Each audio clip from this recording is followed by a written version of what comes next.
So, we didn't make it to Rocky Mountain Race Week this year, but let's talk about why. Stick around.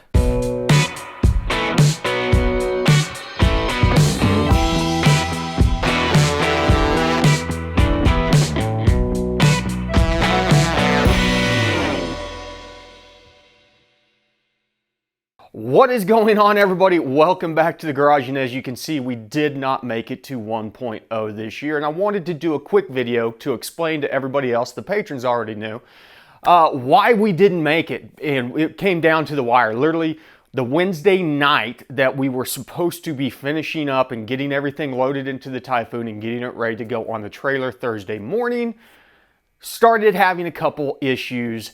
And what it kind of boiled down to is, like, one of the big issues is we had an oil leak on a valve cover, and these are those Aussie Speed valve covers that I paid way too much money for, but they fit over the roller rockers. I was running the Fel-Pro gaskets that they said to run with them. They sit so far down in the channel on the valve covers that they don't seal against the heads. Well, that's not a big problem, at least I didn't think, so I thought, oh, I'll pull off, and it was really only the driver's side. The passenger side seemed to seal up all right. So I pulled off the driver's side, laid down a small bead of RTV to try and get those things to at least seal up, because I didn't have time to order new gaskets and get them in. And they make a thicker cork gasket that I'm hoping will fix this problem. But whenever I went to go tighten down, and these are center bolts, which means there's only 3 bolts holding the valve covers down, the first one snapped clean off as I was running it down. Now, to its own credit, I guess, I was using my Milwaukee, and I thought, okay, not a big ordeal. We still got 2 out of the 3. I go to tighten the second one down by hand, and man, as soon as it started snugging up, boop, she snapped right off. So now I've got 2 valve cover bolts broken off flush in the head, and it's like I'm supposed to be on the trailer in a few hours. On top of that, we've been chasing a weird vibration issue underneath hard acceleration. And that's really the thing that's been kind of having me creeped out about taking this thing out and thrashing it on the track. In fact, I didn't get around to putting drag radials on it because I was worried about that. And this thing's got way too much money in it to go out and beat on it and purposefully break it. You know, we went through this last year with the Nova being untested. It was literally, it had probably 10 miles on it whenever it was loaded on the trailer. This thing I've had down the highway. I probably put 50 or 60 miles on it since we've got the ECU in it.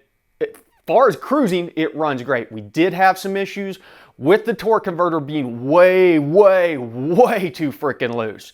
That thing was flashing through, just would not make power. I ended up a week ago doing a full thrash one night to pull the transfer case and transmission out, swap the torque converters out. I dropped the flex plate at that point in time because there was a big oil leak, and I thought it may have been coming from the rear main seal because we were running a lot more boost, but that's whenever I realized it was coming from the valve cover.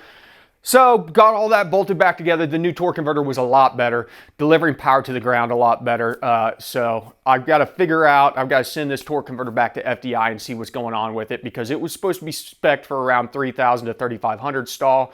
And this thing flashes off to almost 4,600, which is just too much for an engine that redlines it. Technically, before I bumped the red line up to about 6, redlined at 5,000 RPM. So a 4,600 stall on a 5,000 RPM redline, impossible. Even on 6,000, it was just really weird. And I'm still not convinced that something may not be wrong on the torque converter, because we kind of had issues from the get-go. But like brake standing this thing and taking it up to $3,000, letting off the brakes, the car just doesn't move. I mean, it is not getting any kind of coupling going on. And so it's almost like something's wrong with the stator maybe. I don't know. I'm not a transmission guy. I've said it 1,000 times. But with the new off-the-shelf cheap 3,000 stall torque converter in there, that kind of solved that. But we were still having this issue that I think was present before all the modifications, but we're making so much more power now, it has become more pronounced. Leads me to believe maybe it could be a pinion angle thing. I'm not sure. I did try some spring clamps on there, and in fact, I got a set of slapper bars over there that I never got around to installing. I was planning on throwing those on that night whenever I was dealing with all the oil leak issues. So way too much money into this thing to go out there and just break it. You know, especially as rare as these things are and how hard parts can be to find for things like this, you know, that was what was holding me back. I don't make money off YouTube. You know, the patrons, that helps this thing survive, but YouTube, we don't make money. So the only thing that was free on this was the water methanol injection, thanks to Snow Performance as always. Everything else came straight out of my pocket. I've dropped a lot of money on this whenever I was already recuperating from all the money that I've spent on the Nova. Well, pivot to, we decide Typhoon's not going. And I'm thinking, well, I've got the Nova, and I've got the GTO. The GTO's bone stock, we could do some tuning on it. Maybe throw nitrous on it real quick in the parking lot at the drag strip. Wouldn't be a bad time to, you know, throw just a 50 or 100 dry shot on there and get it down to maybe I think those things run mid-13 stock, and maybe we could get it down to a 13. And that was kind of my thoughts, because we had always planned on taking the Nova to 2.0. We are going to 2.0. We're a sponsor for 2.0 in the big block NA class this year. And so 2.0 was always the main focus, especially because my co-pilot Corey wasn't going to be able to make it on this trip. And so I was looking to take it easy on this trip and have fun in the Typhoon. So I'm like, well, I'm going to go ahead and look at taking the GTO. I pulled the GTO in. It needed new end links on it, so I went ahead and did the end link swap. This is Wednesday night at like 8:30, 9 o'clock. And I go to bed, wake up Thursday morning, and I'm just absolutely defeated, exhausted. And at that point in time, I said, you know what? I'm not going to do this. I'm not going to take a GTO out there that runs slow, take up a slot just so I can hold my slot. I'm going to go ahead and resign my slot so somebody else can get in and enjoy it. We're already in on 2.0. That's the one I really want to do because it starts at Noble, one of the home tracks that I grew up racing at.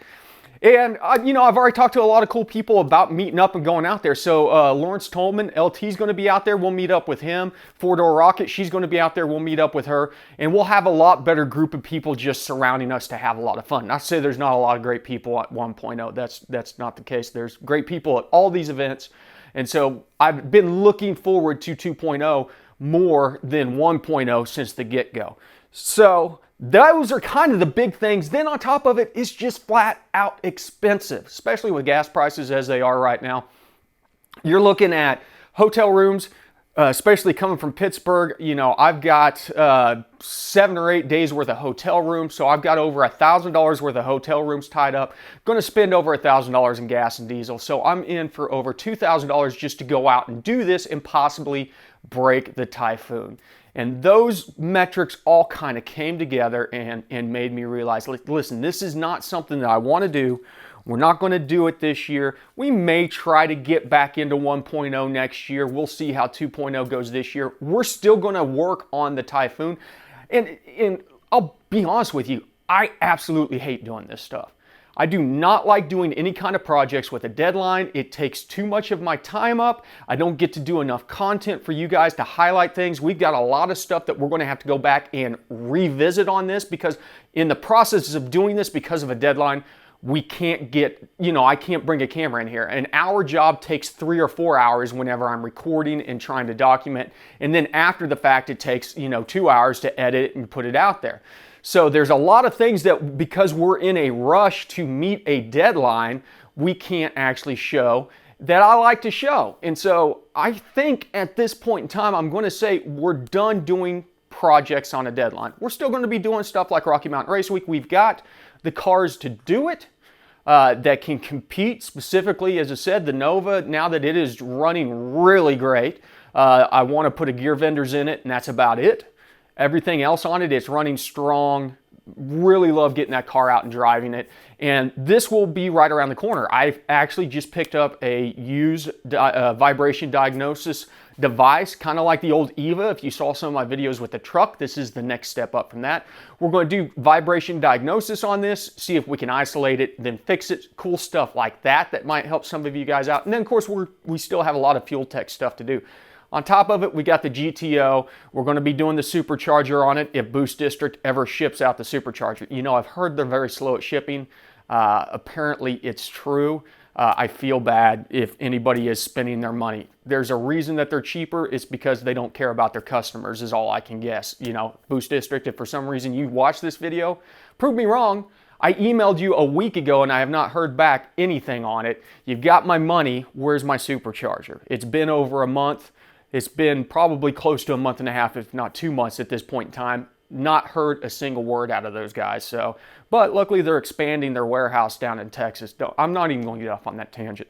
But no more deadline projects, at least for the near future. A couple years, I'm saying we're going to take a step back. We're going to get back to the roots of what we do.